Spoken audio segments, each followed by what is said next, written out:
I was torn of like one foot in Simple Green Smoothies, wanting to keep growing and scaling it, but also my heart wanted to help other women. Right. And so I wrote a future vision in 2013, and everything that I wrote had nothing to do with green smoothies. Nothing. But I just kind of like put it away. Right. And then in 2016, when I revisited and I realized I need to exit the company, I was burning out from just doing a business that I didn't want to do anymore. Like I felt like I put my stamp on that business, and it was time for me to step away. But it was so hard. It was like entrepreneurial golden handcuffs where you build something and so many people. And it's your baby. Yes. It's your. I have a it's your book, baby. and also we had a second book deal on the table. Oh wow. And so I wrote a second book proposal. It was like shopping with my soon-to-be ex-husband, like to buy a house. You know, that's what it felt like. Because I knew, I was like, I can't write another book about the thing that I don't want to be known for. And so I knew there was something else brewing in my heart. And I read my future vision. It was 3 years, written in 3 years, you know, in the future, to my business partner. And I think she got it, you know? Wow. Like this is where my heart is calling me to next. And some of that burnout is from the ambition and wanting to, you know, hustle and do all the things and grow faster, further, more followers, more money, all the things. But also burnout can come from doing something that your heart is no longer aligned with, because we can work hard, but it feels like flow. It feels like ease. It feels like creativity, expansion when we want to do it. And I just didn't want to do it anymore. So it was exhausting. But I've worked on my book and this next book that I've been working on, and it just felt fun. I enjoyed the process, even though I would work full days in my office, writing, editing. So it's another way of looking at burnout, that we actually may be burning out not because we're working too much or too hard, but we're working on the wrong thing. Yes, I'm so glad that you brought that up, because working on the wrong thing, because you're still expending energy, and we're expending energy day after day after day, but it's on things that we don't necessarily love. It doesn't bring us any joy. Yeah.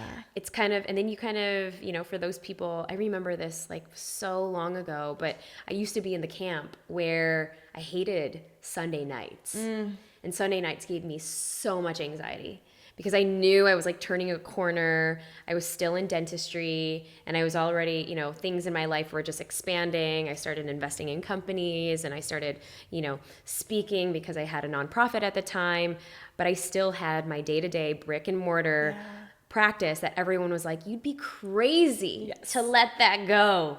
You did all this school and all this work, and you know, they try to peg you in a box, either because they have failed dreams of their own, or they're too afraid to take the leap and jump themselves.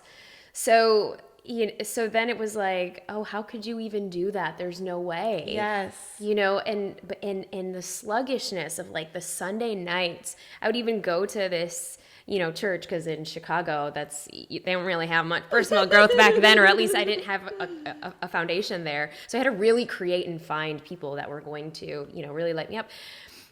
I remember it was like Sunday night. It was like this evangelical church, but there were these women who were just like totally, you know, mindset forward, conscious, but it was, you know, it was Jesus consciousness, which is totally fine. Yeah. Totally fine. We love Jesus.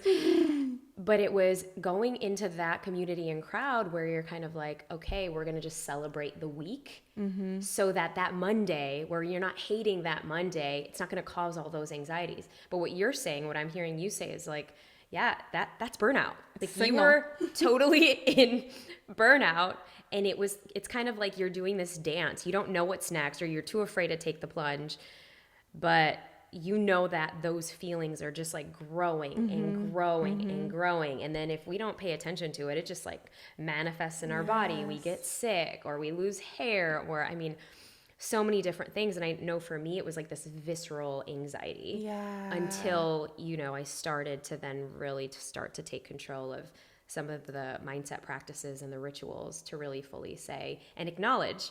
It was the acknowledgement of like, I need to sell my company. Yeah.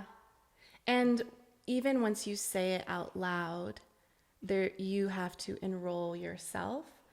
and not everyone is supporting that vision. But I remember asking Jonathan Fields, I said, am I crazy for wanting to sell my part of the company? Because this is at the highest high. Yes. It always happens at the highest high. We were featured on the Doctor Show, just more opportunities kept coming. And also internally, like the business was starting, you'll notice things will start to not flow as well. Mm-hmm. It's almost like I was stopping the company's growth from the inside. Right. Even things are starting to be harder, even though you're climbing up the mountain. Right. And so I said, am I crazy? And he said, you are asking the wrong question. The question is, can magic strike twice? And the answer is yes. And to me, that really was like, I need to believe in myself that I can build again. And that's really with my book, She Builds, is about that we're not just builders, we're rebuilders, we're reimagining, reinventing ourselves. And we're humans, so we're growing, we're constantly evolving and transforming. And so we have to let go of those parts of ourselves that we have linked our identities to so tightly. I don't know if that was your experience, but I was the green smoothie girl and felt that no one was going to ever invite me on a podcast again, to speak on a stage. No one's going to want to work with me if I wasn't attached to that identity of being inside that company. But everything that I learned, I take that with me. My essence is everywhere I go. I don't lose that. I don't lose that energy, that spark. And so, but that transition is challenging. It's big. It's so big. And I know that for, just, I think even in your family circle, when you make that decision, and for so many of our listeners, it's hard because it's like, okay, for a lot of folks, they grow up with like families wanting the best for their kids, and especially like immigrant households, like they want the best, they see this vision for you. And then when you're kind of like, well, actually, no, I don't want to do that anymore. Yeah. And they're like, but wait, we sacrificed for you. How could you do this? I have this vision for you. You went to med school or, dental school or law school or any of those things. You're supposed to do that one thing for the rest of your life. Yeah. Well, that's only because they had to struggle. We, in this generation, we're privileged. Yes, so privileged. We're so privileged that we actually can continue to build and build and build and build and build, like you say. Yeah. And we can do it in a sense of flow and ease. Yeah. And it's inviting. Yeah. And we are so grateful for the path that they created for us. But we don't have to do those things that no longer kind of fit or are in alignment. Yeah. And I love that you just brought that up. See you next time at the Brave Table.